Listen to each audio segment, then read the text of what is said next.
Okay, so this should be working. So today I'm going to talk to Todd McGowan. He's a English professor at the University of Vermont. He's written many books, including Pure Excess. I believe that's his last book.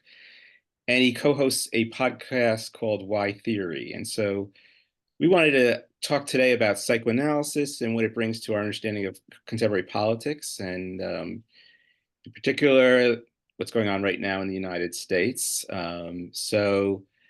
First thing I wanted to ask you is like, what do you think was the major cause that helped Trump get elected? Thanks for having me, Bob. First of all, uh, yeah, I'm sort of two minds when I answer this question. A lot of people have asked me it, and my first thing is like, I think you can't. I think it's very hard to look at the U.S. situation in isolation from the world and then make sense of it, right? So, AfD in Germany is incredibly powerful. Marine Le Pen's going to be the next president of France, I imagine. Uh, Putin in Russia. I mean, just around the world, I think we're seeing Maloney in Italy, Argentina. Like, I think that this far right populist movement it's ascendant everywhere. So it's hard for me to say like, oh, there are these specific conditions in the U.S. that made this possible. I mean, I'm tempted to hazard a more global theory that capitalism doesn't lead inevitably to communism, but inevitably to fascism. Like that's where I'm starting to come down on this question. But in terms of the US thing, I mean, I don't have any great answers for this. I think like again, I think the answer I really have is the global one. But I think in specific, I think the economic question really. I mean, there are several. I think you can point to several Democratic screw ups, like waiting to prosecute Trump before it was too late, or prosecuting him at all. Like, I think it has to be one or the other. Either do it right away or don't do it at all. So that was a huge. That was Merrick Garland, who probably shouldn't have been the attorney general. Biden waiting too long to drop out. I think all these things are, and then I think the nostalgia people had for the Trump presidency, which is obviously misplaced, but the economy under the Trump presidency, there was a certain nostalgia for that. So I think all those are factors. I thought Harris's campaign was more or less fine. Like, I didn't think, unlike someone like Hillary Clinton, who I thought made major errors and both in tone and in strategy, I didn't see that in Harris so much, in my Well, view. I'll So say like two different things. One is okay. yes, I think on one hand we should look at the global perspective, and something I wanted to ask you about is the relationship between the universal and the global, because you wrote a book about universality, Yeah. and for me, one way that I try to talk to people about globalism and globalization and just from my perspective, the most kind of the meta issue is climate change, which is global in nature. And I think we have to think about, even in this global response, this right-wing response, as a counter revolution, but a counter revolution that's been largely funded by big oil, big energy. I mean, and what's so interesting is if you listen to, I listen to a lot of podcasts. I've done a lot of writing about podcasts and YouTube videos, especially from the right wing, and these crazy conspiracy theories end up all over the world. And the Right. strange thing is, the people who believe in certain conspiracy theories, they tend to all believe in the same conspiracy theories, which is very interesting from a Mhm. psychoanalytic perspective, right? Now, Right. we can look at Frederick Jameson and say, okay, people are not able to have a cognitive map for the entire kind of global economy and for climate change. And so they fall back into conspiracy theories. They're kind of a paranoid logic that is applied when you can't deal with the reality or you don't understand the reality of the economic and social system. So you look for scapegoats and you turn towards this magical thinking and the primary processes. And so, but what's interesting is, in the United States, we see a clear path that the energy companies, very early on realized that one of the best ways to fight climate change, or the people trying to not fight climate change, but trying to maintain their business, was to fund politicians who didn't necessarily make like energy their main like topic or issue. But Mhm. it turns out if you plug into one conspiracy theory, like climate change is a hoax, okay, you can just also fund the people who are saying that the vaccines are a hoax or that the election was stolen, and that the same kind of conspiracies through the global media system have spread around the world. And so you have people in Hungary, in England, in India, repeating the same, you know, irrational, paranoid conspiracy theories. And so I think it's kind of like the gateway drug. Like once you, it doesn't matter which one you start with, if you just feel like, Mhm. oh, I was too restricted by the response to COVID. Oh, I like, you know, I don't believe like these elections are fair or that politicians, you know, are truthful for us. So, for instance, they just released this report, the CIA, very weak thing, you know, like that the Mhm. lab leak theory is true, right? Or we have some reasonable or Right. some, I don't know. They don't even have any evidence or any like reason why they came up with this, right? But it's kind of like, but once you say that, okay, it gets interpreted from the right as, oh, they've been lying to us. Oh, all governments are corrupt.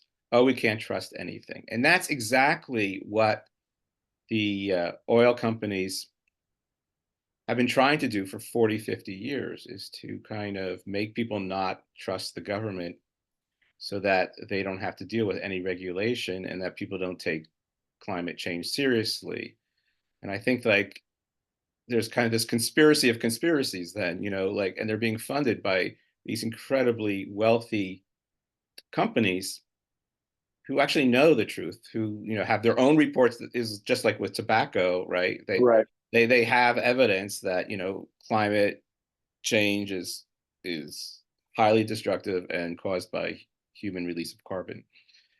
So, you know, I think like psychoanalysis helps us to maybe start thinking about, well, you know, how do these, why do people believe in conspiracy theories and how do they circulate? Well, isn't the key word that you use there paranoia, right? Like, I think once you dip into a certain paranoid outlook on things, then everything that fits into that paranoia will make sense to you. That's what I would say. Like, I think like that's what all those the propagation of those different theories all plays on a certain paranoid mindset that I think is really uh, prospers under capital, right? Like, I think that I mean, especially in our epoch now, where you're constantly told to have to get as much as you can, and yet it's almost impossible to do so, except for a privileged few. And then there has to be a reason why you're not doing that. And so I think that's where paranoia comes in and really explains things for you. So I think that's the thing that to me, that's when you said they spread like a disease, like, right. I think that's exactly right. And I think it's because the thing that holds them together is this paranoid view of things that someone's responsible for my failure. Right. And I think, yeah, for sure that, and I also, for sure, it's like that certain energy companies want to propagate that idea for sure. I mean, it is interesting, isn't it, that they didn't just like they could have done it. They had enough capital. The energy companies could have been the leaders in the turn to different kinds of energy, right? Like they could have just been we're going to be like Shell. Oh, we're going to be the leader in wind power, whatever. But they didn't want to, and I think it's because, and I think this goes to like what the appeal is of it. Like I think the destructiveness of conventional energy sources is part of their appeal. And I think that's what all these conspiracy theories have in common, right? There's some kind of element of, in the case of the vaccine denial, self destructiveness or destructiveness of other people, destructiveness of the environment, in the case of climate denial, right? They all have that destruction of the democracy in the case of the election denial. I think that there's this destructive dimension to everything that really runs through it. And I think that's one of the reason people glom onto it too. Yeah, I think there's two things. One is like I want to talk about your idea of pure excess, and also about I'll start with cynicism because so I used to think like cynicism, and I try to my students all the time confuse criticism, skepticism, cynicism, Right, irony, right? right. And so I'm always trying to like find good ways of explaining the difference. And I was reading this book about cynicism, and it said like the foundation of the cynic is like they're hyper selfish people, right? But they Hmm. also believe everyone else is hyper selfish. And so they don't really trust any type of like social organization or collective response to something because they think everything is just people exploiting other people because that's what they do. Right, So you have this kind of, part of the oil companies is just the cynicism of it. We're trying to make as much money as possible. Maybe we could make a turn to solar, but they're kind of hedging their bets, saying like, well, we might not win in that right, fight, right, right? Like right, China is putting huge amounts of money into renewable energies, and other countries are, and electric cars, and there's a history of in California. First they tore up the railroad tracks, right? The car companies, right, because they didn't want the competition. And you have also the undermining of the electric car for so long. The auto right, companies did everything they can to kind of undermine electric vehicles, and and that still is kind of going on in a way. Um, and so I think you have that cynicism, but then the other part is this idea of you're talking about pure excess, and here's where I think I have a slightly different perspective on it.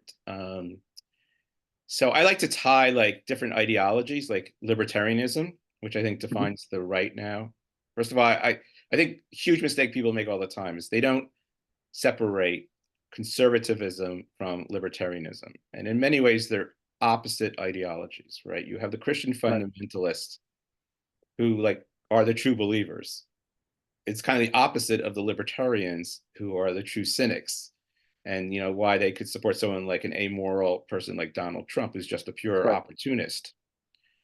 So if you think of libertarian politics, the focus is on right now like free market, the free individual, free speech, right? They've really made free speech this ultimate value.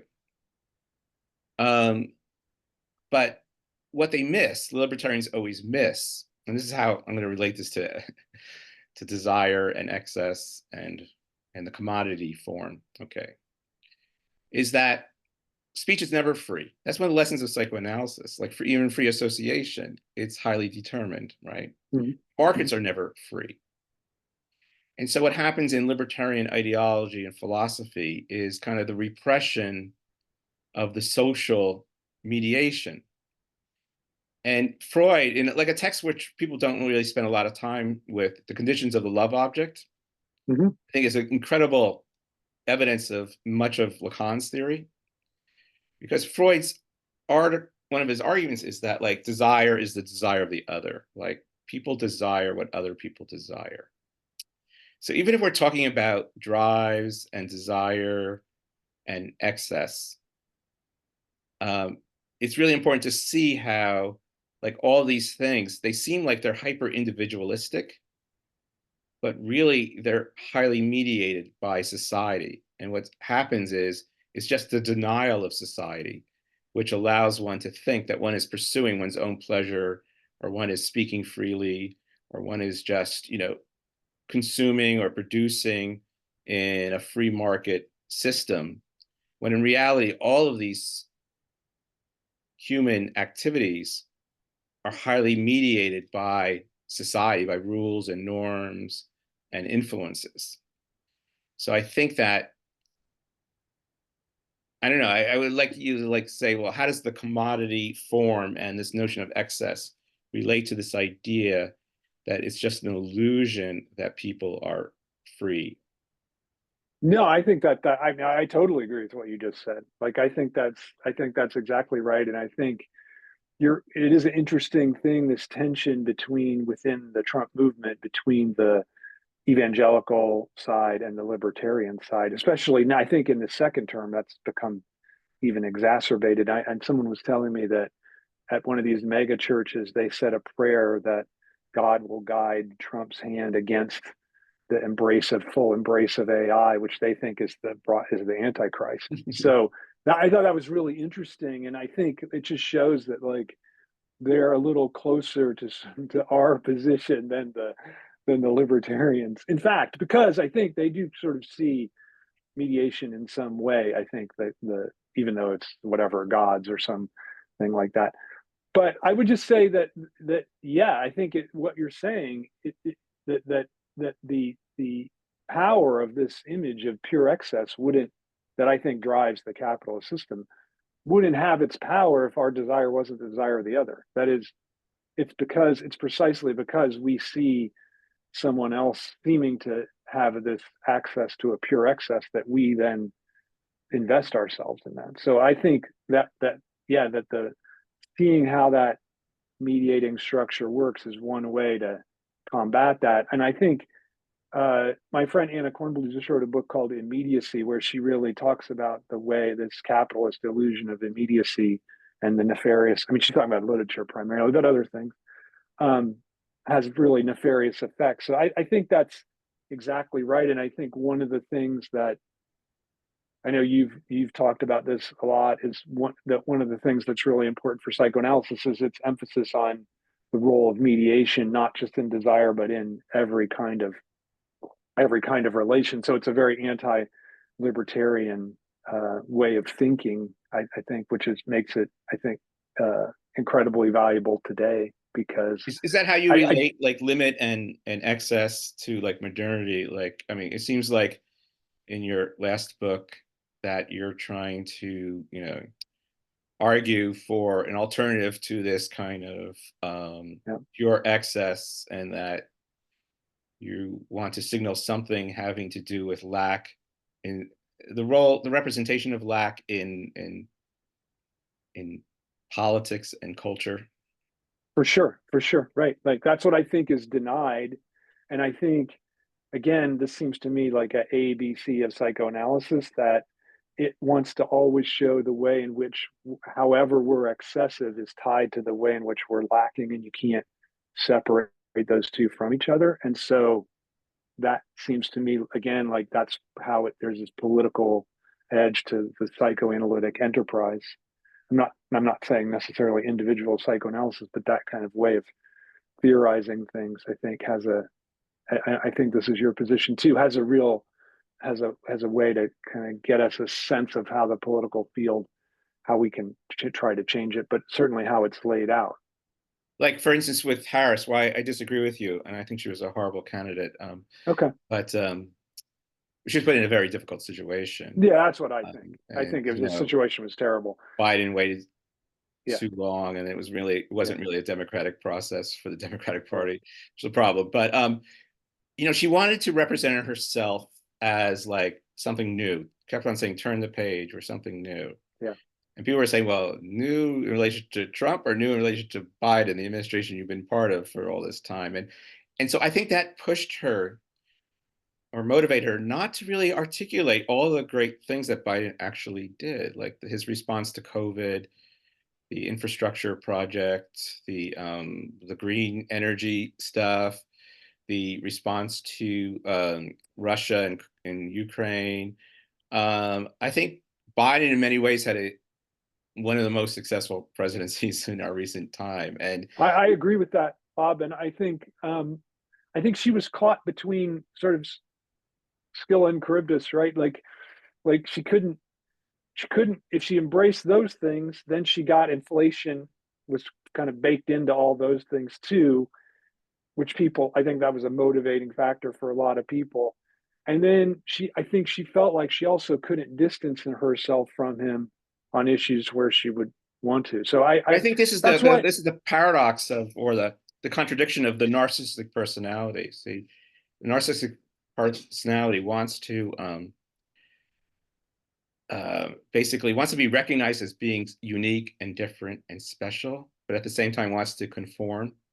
And I think the Democratic Party always runs into this in a sense, like it's mostly, especially now, it's like the party of the upper middle class professionals. Yeah. So on a fundamental level, they really don't want things to change, right? Because, they are Right. I think that's profiting the from the huge, system. right. Right. I think But on that's the the other hand, huge they have to issue. show that they're different and special and unique, and they need that admiration.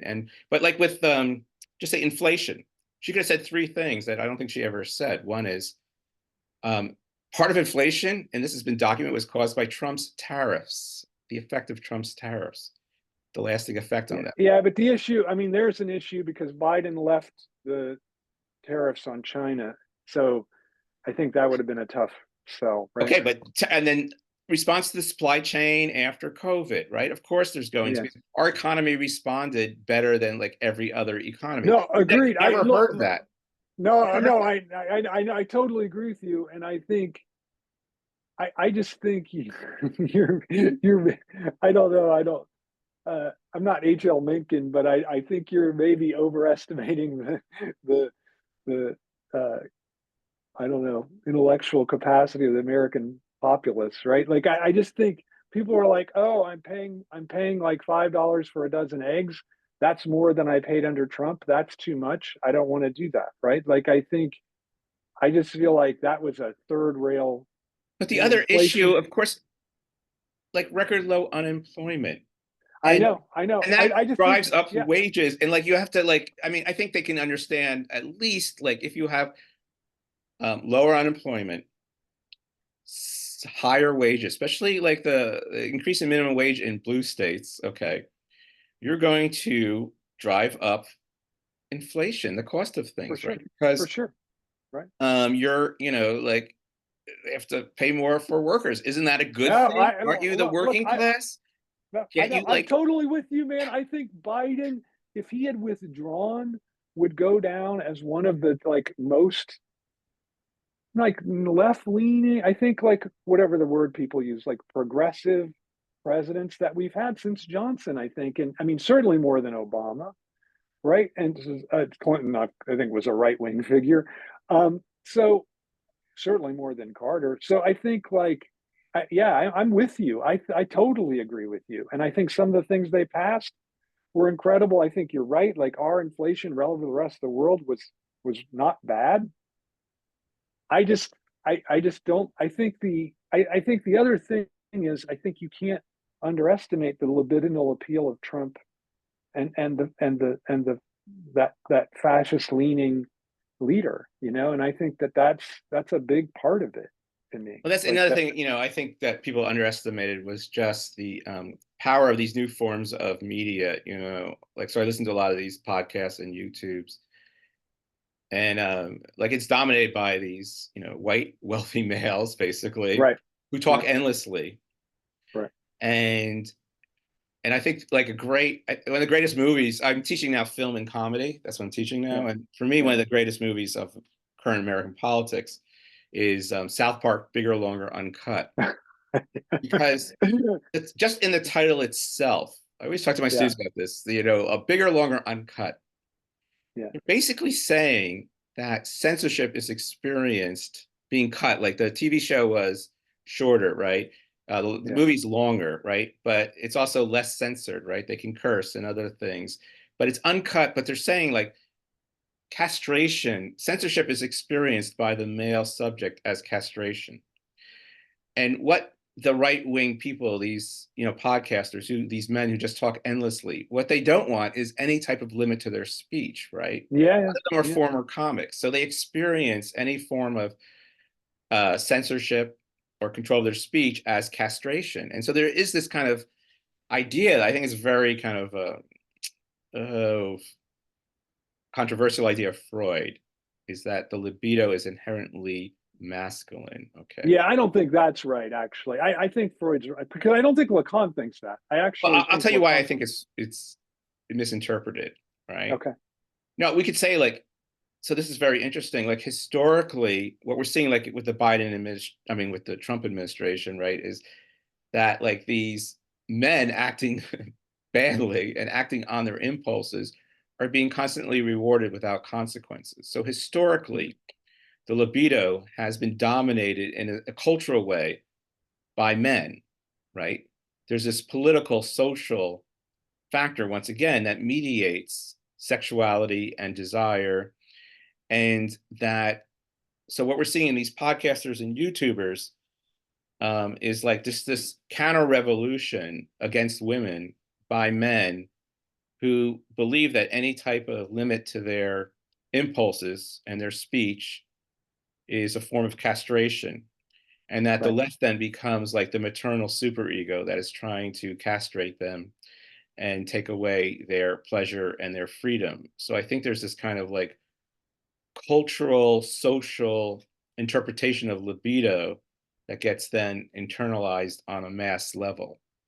Yeah, And I don't disagree. I think that's right. And I think the other thing I would say is the role that knowledge plays in what you're describing, because I think, and I think this touches back on what we were talking about these paranoid conspiracy theories, because you have to deny what you know, right? What you there's a certain element of fetishistic disavowal at work in those. And I think that denial, like I think that like the lack of knowledge is, and the refusal of knowledge is, I think, really important for those podcast bros or whatever they, because, and I think this is true among so many guys today, because the university is, I'm sure this is true in Santa Barbara, it's true here, like our university is 70-30 women to men, right? Like and I think that's only going to become exacerbated, because precisely because I think the guys have this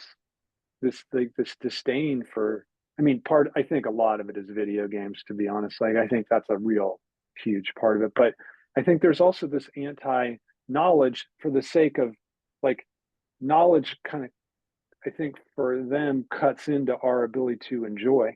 And I think that that's why there's a resistance even to knowledge well, you see the on the popularity part of of, the man-child film, right? So many films yeah, for for a sure, period, for sure. all these Yeah, popular comedies, right? They're all like yeah, the man-child, the man who refuses to grow up. He has to meet the mature woman, the classic structure, and she's got a job. He's hanging out with his bros, smoking weed, playing video games or whatever. And then through his relationship with her, he becomes more responsible. He might get a job. He might go to school. He might get an apartment. He might decide he wants to have children. And so there is this kind of this question of how much is this driven by just the fact that you look at the change in the labor market. It's funny. yeah, The word man is in manual labor and manufacturing. They both begin with man, right? yeah. And you look at what has the transformation in the labor markets, and so many of the jobs, have moved to retail and sales, and that are supposedly more focused on quote unquote traditional female soft skills, and the kind of loss of jobs that were traditionally coded as masculine. And so there is this like he session, right? The recession for men, right? Right. There is a reality there, a structural reality, which, Sure. Sure. and then the argument is, right, who gets those people? Is it going to be the Democrats, the Republicans, right? Every fascist movement is a failed socialist revolution. Yeah, I think it's the opposite. I think every socialist movement's a failed fascist one. I think Benjamin's got it reversed. Like, I really think that under capitalism, fascism has the upper hand over everything else, just because of this libidinal appeal that it has in a way that socialism just doesn't have. It just doesn't have that. And I think that that's a real, I mean, Trump is the great exemplar of that. Like, just the amount of libidinal investment in him is incredible, right? But I'm writing this, book. I just finished a book. It's under review on Hamlet, right? And what really interested me was or the part I really like about the book, my own book, is that Mm-hmm. I did a rereading of the Communist Manifesto in terms of Hamlet's relationship to his father and also to his mother, right? And there's so many passages from the Communist Manifesto which are so appropriate to Hamlet. This idea that just the basic idea that all the traditional values, institutions, and practices are melted away by the capitalist exchange value. And that, you have this dead feudal father who's still marching around as a ghost in his feudal attire, right? And on the other hand, you have like the mother and the uncle, the usurpers. And about the mother, they say, two really interesting things. One is she had an appetite that grows by what it feeds on. I mean, that's pure Hmm. excess, right? Yeah, yeah, yeah. And this idea that the cause of this loss of respect for the feudal order, of the traditional order, of rituals, of the social practices, is this uncontrollable appetite that just keeps on expanding.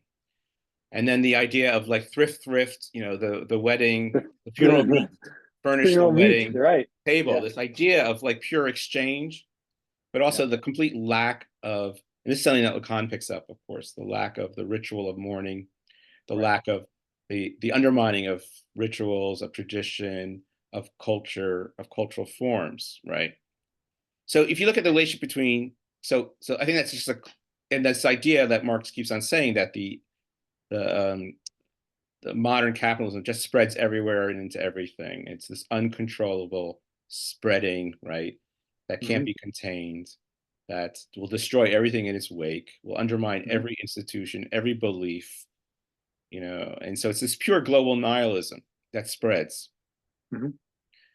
Um, but he's countering that too, in a way, to like a traditional society, like the feudal order, the religious order.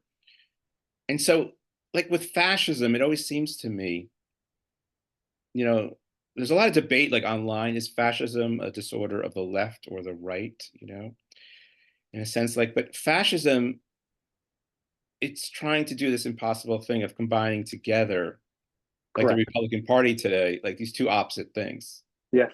this total belief and faith in a higher power Or and tradition. tradition, and Right. this total destruction of all of that by Right. capitalism. Right. And so there's Right. an inherent kind of opposition, contradiction, which like structures the Republican coalition, Right. which the Democrats seem to never like attack or exploit. Right. Right. Right. Right.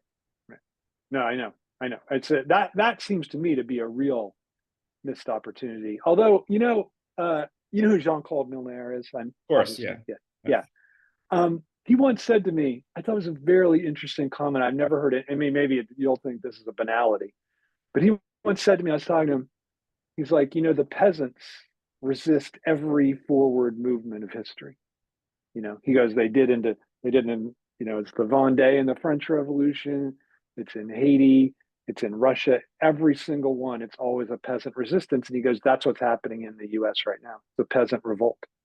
And I thought, that's pretty, I'm not sure if that's right, but I thought it was a pretty interesting way to think of it because it is like isn't the soundest part of Trump's base that rural, that what I mean, we wouldn't use the term peasant today, but whatever, that rural, uh, and so I don't know, it just made me think like, maybe there's something to that, but I don't know, it's a digression because in general, I think exactly what you're saying is right. Like the fascist or even the right wing populists is trying to bring together these two things. I really love that reading of Hamlet, by the way, especially because it makes Hamlet, this modern Hamlet, the character, this guy who doesn't fit in either of those things, right? Like So time he is out can't of just obey, joints. That's why he has to try to put it right? But he right. can't just obey his father. He can't just, it's not Titus Andronicus. And I think that's such a fascinating thing, right? Like in Titus, they're just like, okay, revenge your, and then they Right. just do it.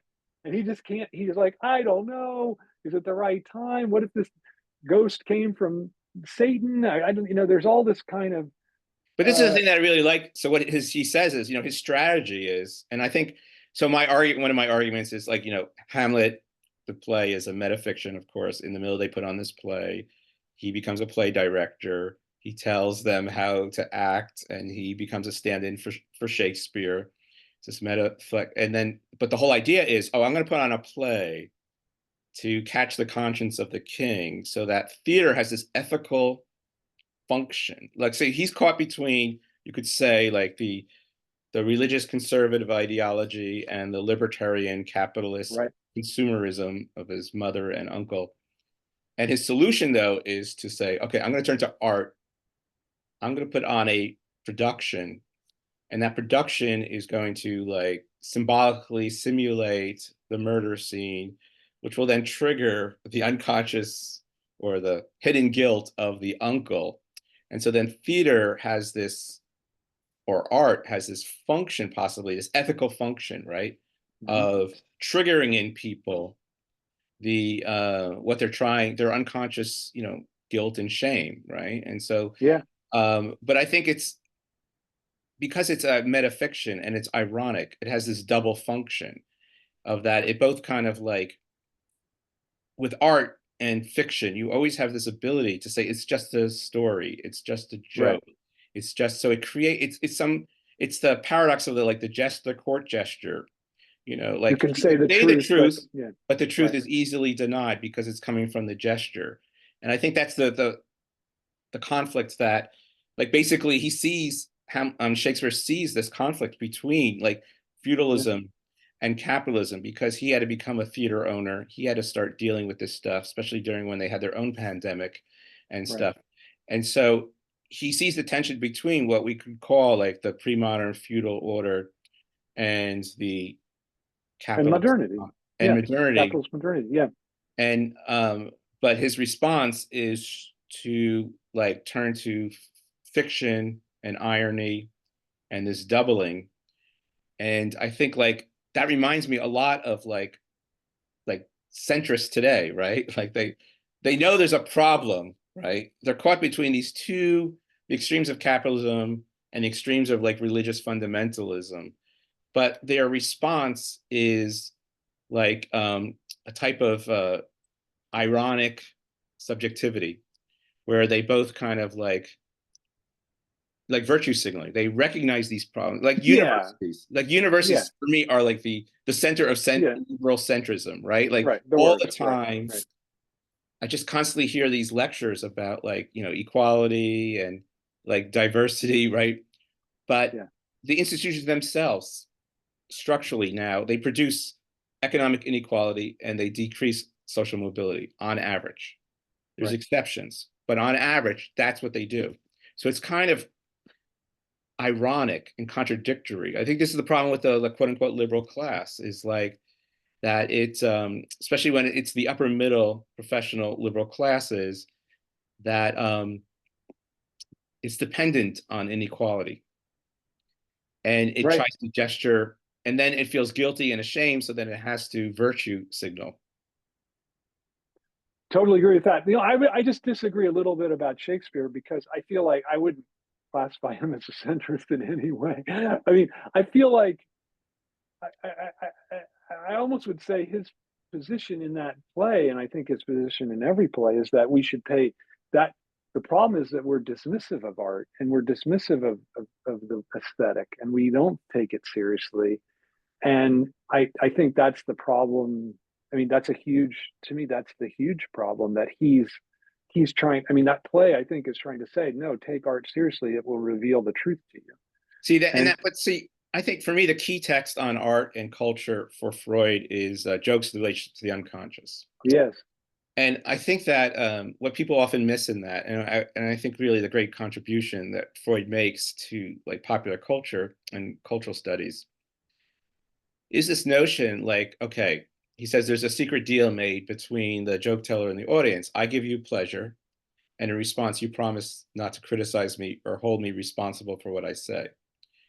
And I think like this double movement is like a key to like centrist like narcissism, this idea that um, I don't want to feel guilty or ashamed, so I'm going to like conform and give you pleasure, but in response you can't criticize me or hold me accountable. yeah, And but Bob, Freud's whole point is we need to take jokes seriously. Like that's all. That's what he's doing. right, So but we need right. to So seriously to discover this dynamic and well, I what don't is no. repressed. I think his point is like a joke reveals the truth of the unconscious. So so no. The point is like you have to like your response to the joke or even the joke that you tell is like take that seriously. That reveals something to you.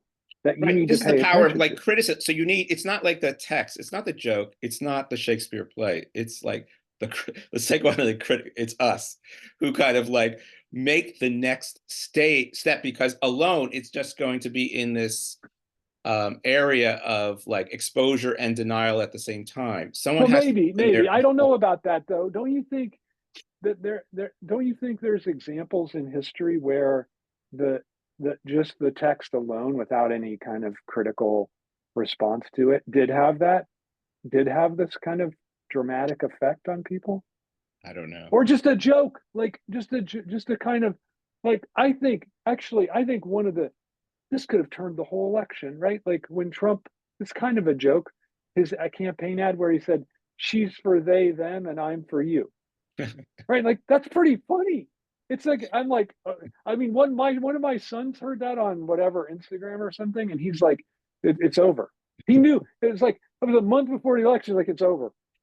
He's like he's got. So I think I mean that's a negative example, but I think there are positive examples where you can say like, okay, the aesthetic work really kind of was taken seriously and did make certain things possible. I mean, like But it's did like with the dreams, like dreams, the dreams as the royal road to the unconscious. But dreams yeah, yeah, themselves, for most people, do not help them to like work through their unconscious issues, right? Because right, dreams are easily like, it's great. The last scene of Wizard of Oz, like you don't know if it's a dream or a fantasy. yeah, yeah, Another great yeah, metafiction, I think, is the yeah, classic, metafiction there. Uh, the mother says to Dorothy, she's on bed, and she goes, "Oh, I remember, I saw you, and I had this thing." And her mother says, "Oh, we all dream silly things. They don't mean anything, like." yeah, And so I yeah, think that the reason why I think critics are so important is that they have to like move past that desire to just see it as nonsense and see it. They have to take it seriously, right? And right. No, I don't disagree with that. I just want to hold out, I guess, the possibility that there are times when the thing itself gets taken seriously, yeah. right? Like that, where I mean, dreams probably are least likely because I think you're right. Like are very dismissive of dreams No, because but I think jokes in there's a public, you teach film. I mean, students, I think the default tendency of students is to say, like, this is, you're overanalyzing. This is no. just My students never say that. media. This is just, I've I never had a teach, student say that to me. And really. I teach. Never had a student say that to me, and I teach intro classes to You're just to not the masses. overanalyzing enough, clearly. Okay, maybe that's true, but I have never had a That's the student say that problem. to me. I mean, all I do is theorize and analyze. I mean, that's like our readings for even my intro class. I mean, in fact, I just taught a classical cinema class where one of the textbooks was Freud's jokes and their relation to the unconscious. So clearly, I mean, I have that theoretical Well, thing is here's that a recent example. Let me give you a recent example. So, Wicked. Did you okay? see Wicked? No, Okay. no, but Um, I know everything about it. you had it. Yeah, yeah, Okay. yeah.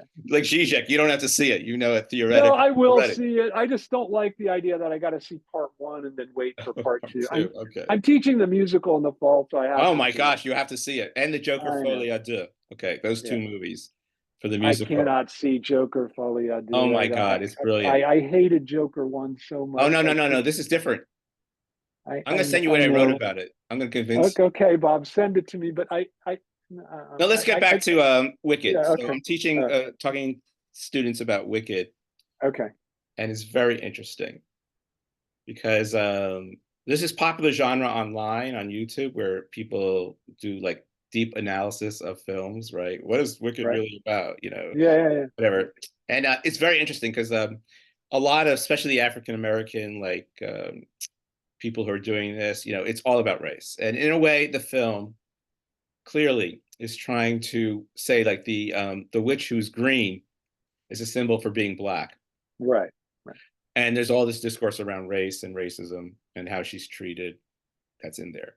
But the fact that she's green also allows them to say it's not about race.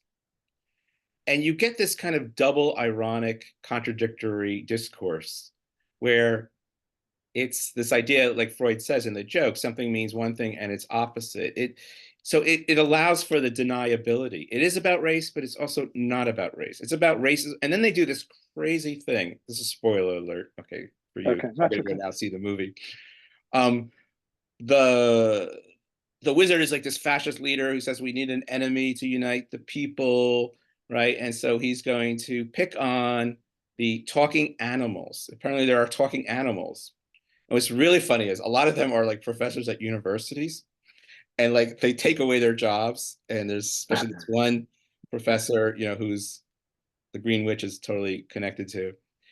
They take away his jobs, but they let magic go. Magic's okay, sorcery's okay, but these talking animals. And so once again, but they're and the discourse around them is all about like racism, especially anti-black racism. They're being treated like, you know, like black people and discriminated against and excluded. But the the crazy thing is like they're calling them talking animals. They're playing on the worst racist trope. Oh wow. So it has Yeah. this totally contradictory effect. On one hand, they're feeding this idea that that black people are animals, talking animals, right? On the other hand, they're trying to protect the rights of them and saying we have to organize and protect them and we have to do anything we can. And so like I think this is the struggle with a lot of film is that it has this kind of ironic, doubling, contradictory structure that is often making two opposite messages at the same time. And so that's why you really need this critical discourse to respond to it, the analysis of it, the interpretation of the dream, the interpretation of the film, because it is structured by these contradictory movements. And you know, I'm going to throw one more on it. Something I always want to talk to you. Okay, can I ask you one thing though? Can I say one thing? Like what you just defined about these contradictory movements, I have a quick little definition of that. That's a bad film. like like like like like let's look at like if I just we looked at Citizen Kane, we wouldn't find that same kind of thing, right? It's very clear what it's doing, Is and it? it's not. I don't know. It seems to me pretty clear. It seems to me one of the clearest like Whose anti favorite film is it that they watch it over and over again? They like, Donald Trump actually. yeah, yeah. Yeah. Yeah. Well, I mean, he has a bad interpretation of it actually. He No, needs he to. does. His interpretation, did you notice his interpretation is that Kane just had never found the right woman, and that if he found the right woman, it'd have been okay. so, An so actually, illegal, that he goes needed an completely. illegal immigrant, an undocumented immigrant I, model. That's what he yeah, needed. yeah, he No, did. like any. Uh, So this is one of my arguments. You probably don't agree with this, but I think it gets to my next point. I want to talk about Hegel. One thing about it. okay, Okay. okay. So all these films like Citizen Kane's about media, a metafiction, right? Once you enter into the metafictional space, it creates once again this divided, ironic discourse where you are both saying something and saying something else at the same time. Because, like in Hamlet, you could say he's comment. Okay, part of what he's saying he's doing these multiple things at the same time. One is he's commenting on how art affects us, how theater affects us, what it Mhm. is to be an actor, right? Literally, Hamlet is an actor who can't act, like what it means to be an actor, what it means to how art and fiction affects us. But he's also telling like the character development, the plot development. And so these two very different things are happening at the same time. Citizen Kane, he's a media mogul. You're watching a movie about a media mogul. You are participating in the media. The movie is kind of demonizing this media mogul, but you are implicated in the picture because you are watching the media and you are part of you're the audience and you're buying into the media. And so it creates this divided, doubled, ironic discourse. And I think that it's very hard for film, especially, to escape from that there's always this kind of self-reflexive, metafictional aspect to it. That's not my view of how one is implicated in the film. Like, okay, let me just choose a better example. Potemkin.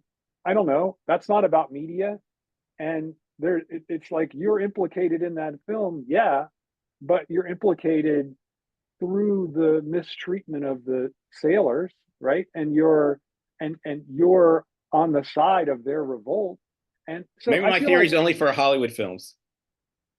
okay, but I mean, I think I could come up with a couple of Hollywood films where there's some like think about Hitchcock. Like, yeah, you're implicated in a Hitchcock film, but where are you like think about Psycho, right? Like the great moments where he implicates you in the film. The first is when Norman, it's not the first, but the first one that pops to mind is when Norman's cleaning the room, right? And he take he doesn't the money's folded in a newspaper. The what is it? What does she have? 30,000. I can't Right, right. $30,000.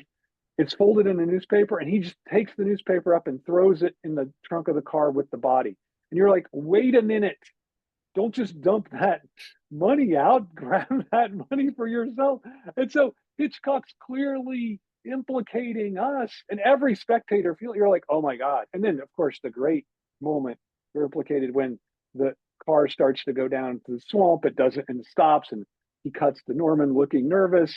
And you're like, wait a minute, I hope that car goes down. And so you're like, okay, I'm on the side of the guy who's just covered up this murder that his mother has committed, right? So I think films often are implicating us in ways that are we don't would rather not be implicated, not ways that are ironic or give us a distance from them, but in fact actually insert us in points that are disturbing.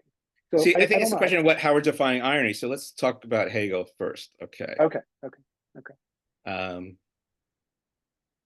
yeah, so my reading of Hegel's like very different from yours, but I think it gets to this notion of irony, maybe, the way I'm defining irony. Once again, it's two opposite things at the same time. It's Right, contradiction.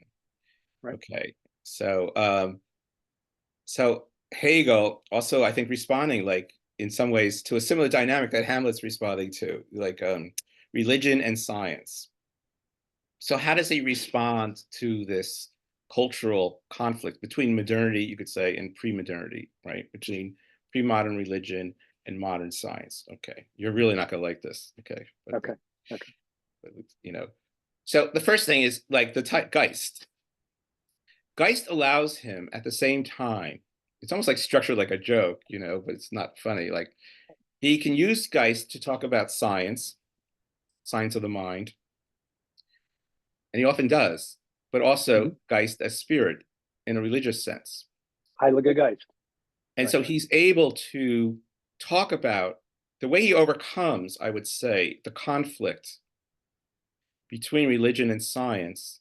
So there's several of these, but one is he uses a one word that defines these two opposite things, and he's able to keep these two very, like I would say, opposed discourses running at the same time in parallel.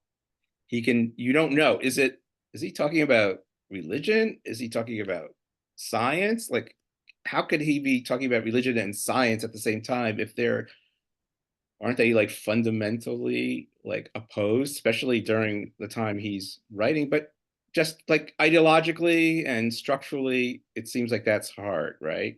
I just get the other, of course, the two other things is writes this long preface, before the text, where he basically says like it's stupid to write a preface, right?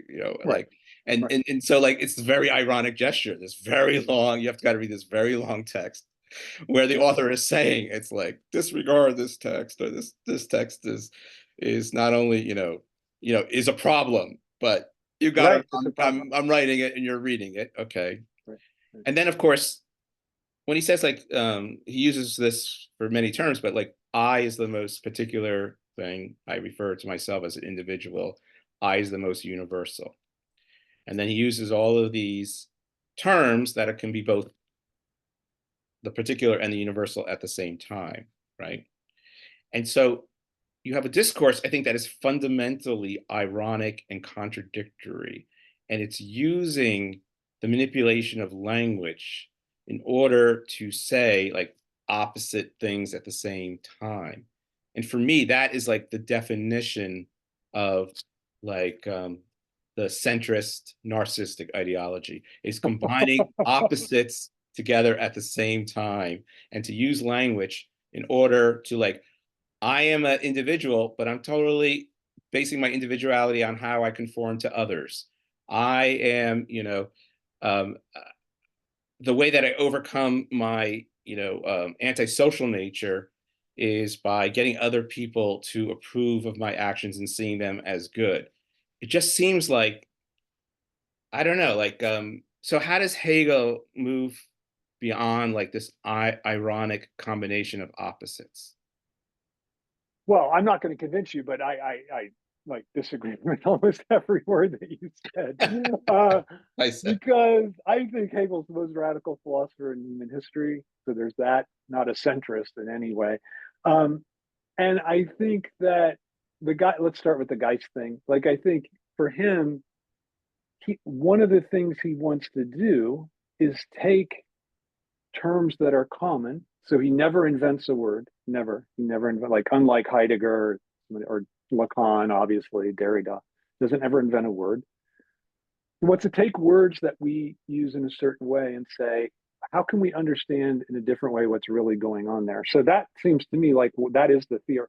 You said before, like what we need is a theorist. Like, well, there I think Hegel shows what we do need is a theorist, especially for like the everyday way that we talk, right? mhm. And so, and one of the things he wants to understand differently is the religious impulse. So his idea is that, and this is why I think he thinks it's not necessarily alien to science, because he thinks that the the and I would say even today, like with the quantum mechanics, I think certainly show if the idea of religion, this is what it is for Hegel, I think, is that there's always a gap within what we know, right? And then so I think that there's certain, it seems like that might be even a conclusion of quantum mechanics. So they think that there's not necessarily that much of a divide between those two, although maybe, okay, maybe it'll ultimately prove that that's wrong. But I think as what from based on what we know now, I don't think you could say that. But I think what he's trying to say is about religion is that um, it's it's the way that common people philosophize, because somebody that works whatever 12 hours a day or whatever it was at the time he was writing, they don't have time obviously to read all of Kant and all of Fichte and all of Schelling. And so what they do instead is they have their religious rituals that they go through. And so that's so his investment in that. And so one of the things that he tries to do that no other thinker, very few other thinkers tried to do, is think religion as part of philosophy and as another way of doing philosophy. So, and he also is trying to think of it in a way that's consonant with modernity, and that is, and Slavoj just wrote a book on this called Christian Atheism. But I think the basic idea from Hegel is this is why he is drawn to Christianity, is that it takes the absolute from the beyond and brings it to down to the here and now, and shows that, right, the thing that we thought was substantial and secure is actually subject. Substance is subject. And so I feel like that's a pretty, I can't even imagine a more radical gesture. And I think that is consonant. That conception of God is consonant with, if God is divided, then that's how science understands the world, as a world of divided uh, objects and entities. And The so I reason feel why I like side, I think, with Marx and Freud is like for Marx and Freud, like religion is just not redeemable in any way. Like no, that, I know they it think is. that. I just think it's, look, I think if that's your position, then then I think you're stuck with what the Democrats have right now. Like you're just dismissing then, like, I don't know, 50% of the populace in every 35%. whatever. I mean, but those, it seems to me like that dismissal is of a group of people that are closer to the leftist position than the libertarians who otherwise would be the allies. And so I feel like that's a, I don't know, I think that's a real, by the way, it's not Lacan's position at all, No, about religion. no. Um, but I would just say I think that that's to me that's a limitation of Marx for sure. Freud, I hate to say Freud had any limitations, because I Freud sort of, I mean, I love Hegel, but Freud, I, if I had to could go back in time and meet anyone, it would be Freud. So yeah, but I think he kind of misses it on that. Well, Okay, that could be a long conversation. I mean, if you look at the people that, were most responsible for Trump winning, I mean, the highest is evangelical Christians No, agreed. I agree, but I have think the highest again, level like of like climate change denial. I know, I know, I know. And I'm just saying I don't think you can write them off. That's all I'm saying. yeah, Yeah. well, I mean, but isn't this the failed project of modernity? So if we Yeah, look yeah, at yeah, for sure, for sure. No, I think that's Enlightenment, true. this is the Yeah, goal, like what was, you could just tell like the debate, around Kant, but also like the French Enlightenment thinkers, Descartes, he has to like, try to provide the foundations of science because Galileo has been put in jail for stating the truth, the scientific yep, truth. And so he writes Discourse on a Method to defend Galileo, but he decides not to publish the book because he's because afraid. Galileo's in jail and Yeah, he's afraid. And then instead, what he does, doubles down and proves the existence of God, and yeah, but it's still I don't that doesn't bother me so much because he does take subjectivity as his starting point and gets to God, and that is a direct assault on scholastic and traditional authority. I think so. That I get what you're saying, but that I have a hard time being too critical of Descartes. And by the way, do you know well, the that I was fundamentalists you grew I up with must have been much nicer than the fundamentalists I grew up with. I yeah, think that's you had probably true, probably a Bob. They much more positive fundamentalist experience that you're willing to hold on that to and give that a little that bit is of you're a tolerance funny to. guy. That's funny. But I want to just tell you a little bit about Galileo's interesting thing, like the problems he got into. I was reading a little biography of him, and the reason why it happened was that he had this.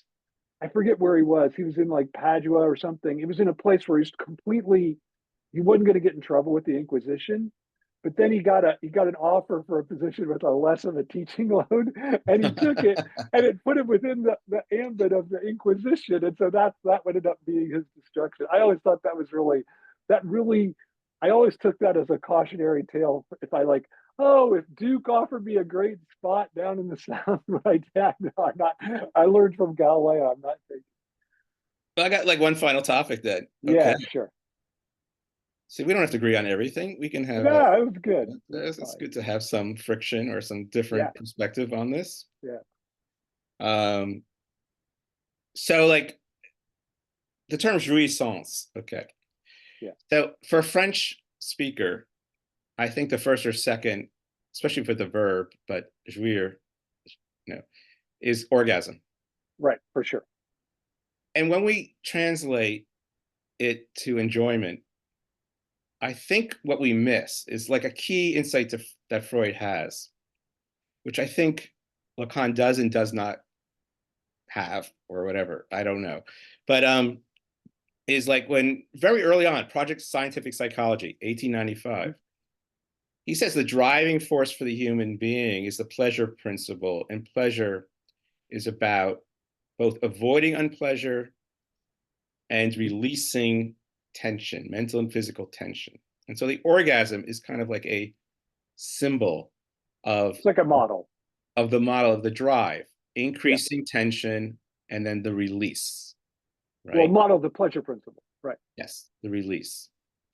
And I would say like the goal of the pleasure of the drives, there's four components. The goal is this release, this pleasure. Mhm. So I think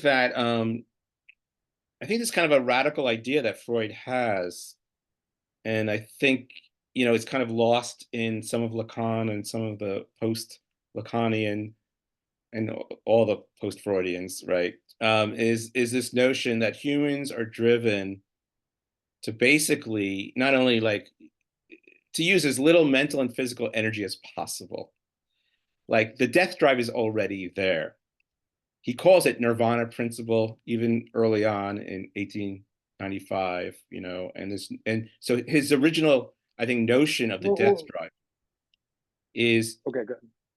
he says the system, every neuron, he calls it neuronic system, is based on eliminating all like energy and stimulation, right? So there's this kind of drive towards inanimation, or to a lack of stimulation, a lack of tension, a lack of desire, a lack of anxiety, that we're driven. This is our fundamental human impulse, is to escape any type of unpleasure, conflict, tension, desire, or anxiety, right? So I think that But so but next, wait a minute, Bob. That changes in 1920, that was the next thing I was right? going to say, but yeah. Okay, sorry. Go ahead. Sorry, I interrupted.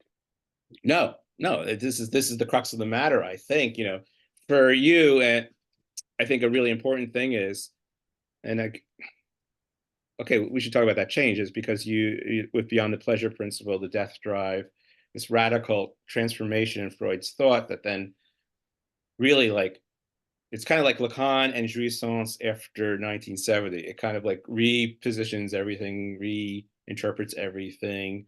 It has this fundamental, it's a fundamental shift. Mhm. Um, so, so what is added in 1920, which is not already there in 1895?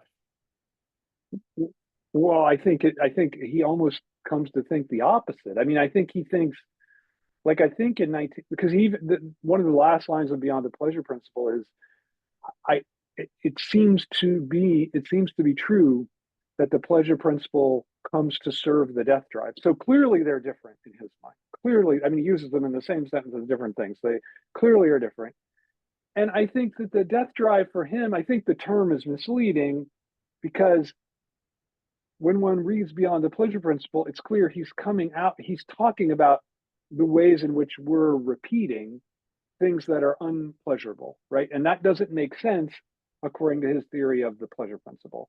And so he's trying to understand, I think the death drive is to me, what I understand is giving ourselves trouble. So not eliminating excess stimulus, but actually generating excess stimulus, causing problems for ourselves, like disturbing our homeostatic situation. So I feel like that, I think it's, yeah, for me, and I know this isn't ubiquitous, like for me as a psychoanalytic theorist, to the extent that I am, that is a total revolution that changes everything. Yeah.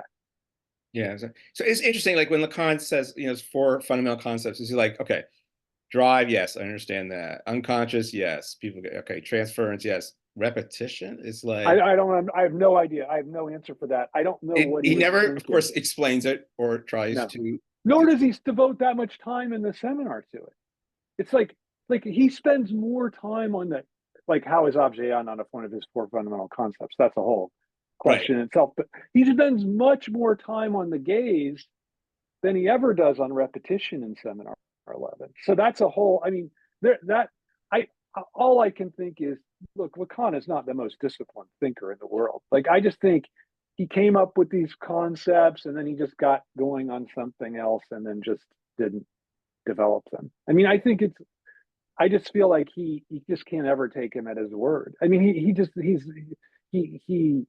I obviously I'm invested in Lacan as a thinker, but I think look the one thing, what is he never says, I'm changing what I mean by this idea or and he changes all the time.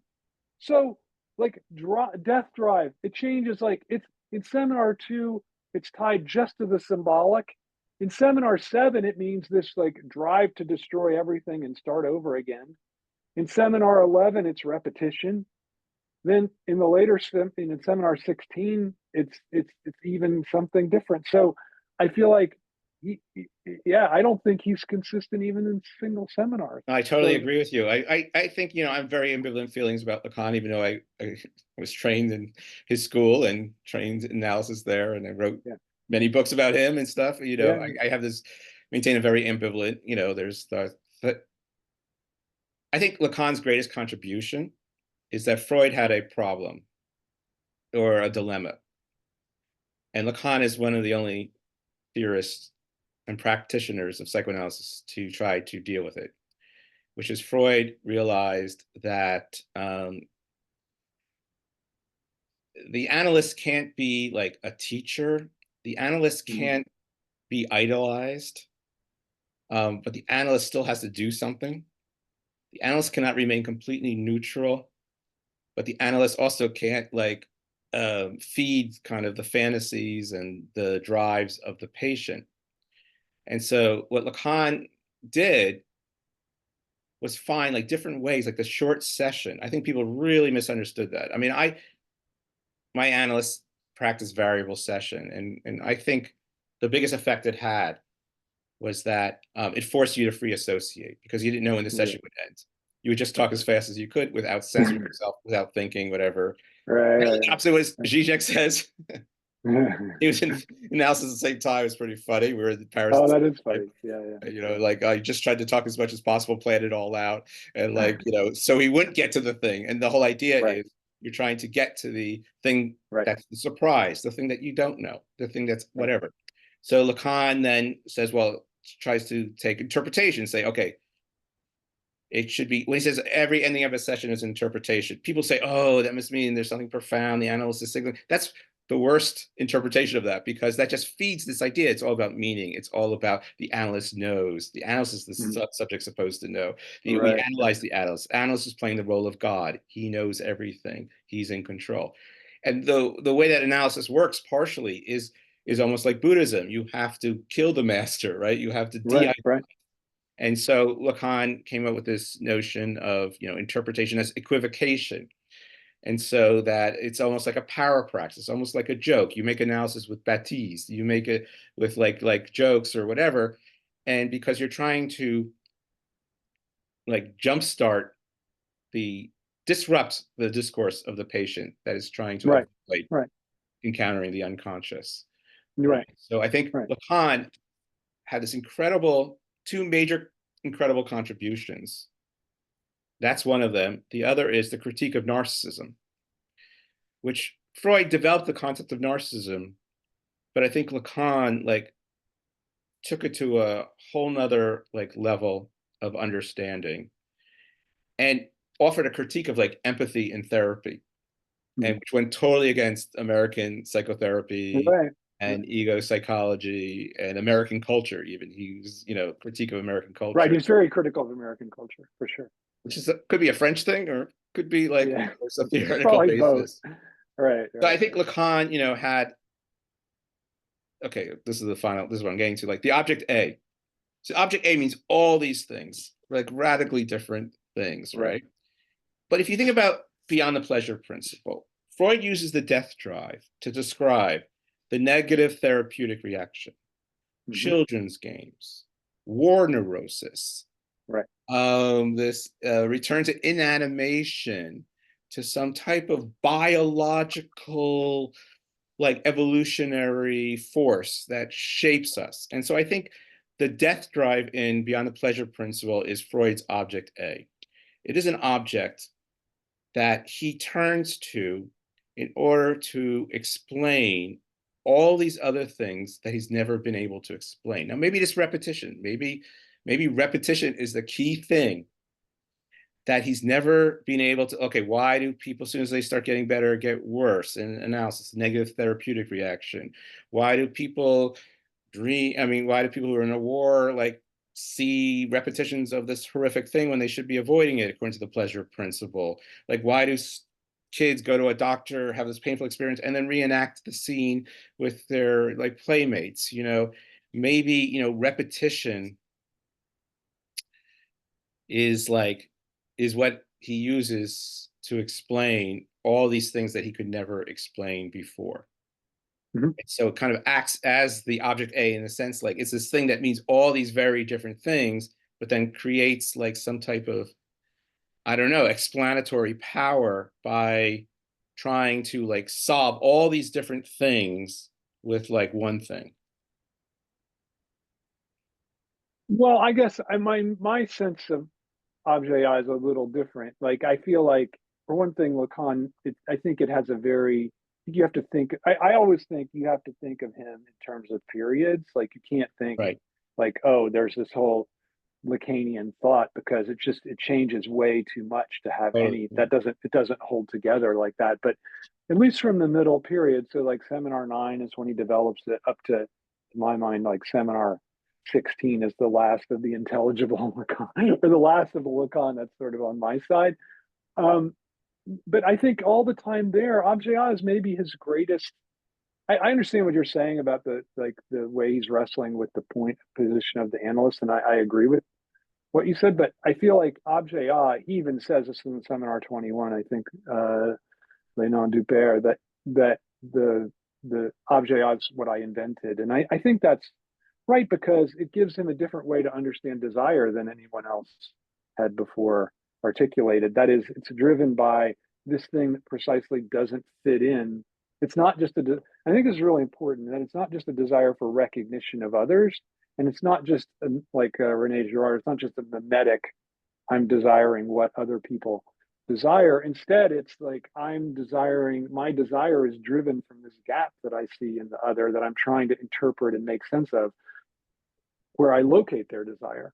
But it's never going to coincide exactly with their desire, and that's why that's the Abjad is unique. It's singular, right? So I feel like, I guess to me, that's the real great insight, and the rest, yeah, I can, a lot of it I can take or leave.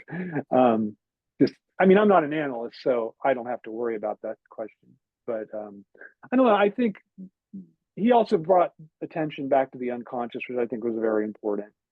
But I think, Daring Leader has this relatively new book on jouissance. He's like, Yeah. this concept is not great because it's way too broad. Yeah. And it means everything to everyone, and people should stop saying that term. And I thought that was pretty. It's interesting that he said that in a book on jouissance, and then he's very critical of the formulas of sexuation, Lacan's conception of feminine jouissance in ways that I found pretty convincing. So I think that I tend to agree with you about that concept, although I probably have resort to it too much as well. But yeah. So, Well, I really enjoy your like why theory thing. You're trying to bring in like Hegel and Lacan and Freud and into cultural things and stuff, and I think that's great. I'm like so many podcasts that talk about psychoanalysis. I'm just like, well, just people who talk about psychoanalysis. I think it's one of the easiest things to misunderstand and just I agree.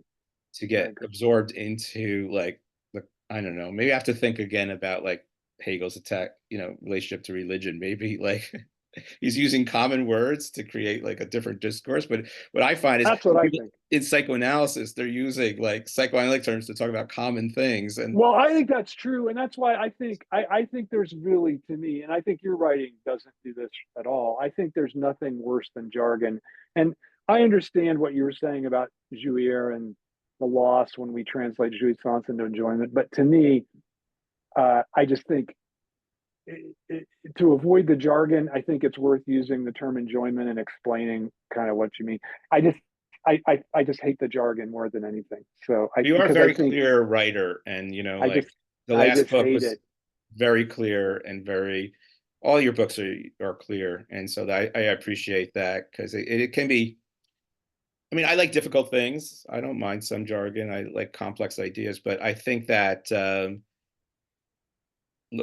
issue with some of Lacan is it seems like it's being done for like dramatic or poetic like effect or seductive. I think that's right, and I actually think it kind of runs contrary to what you were saying about him, right? As an analyst, like I think it has the effect of creating him as a master that everybody has to try to figure out what he meant by every single word, which I think is the very deleterious effect of that strategy.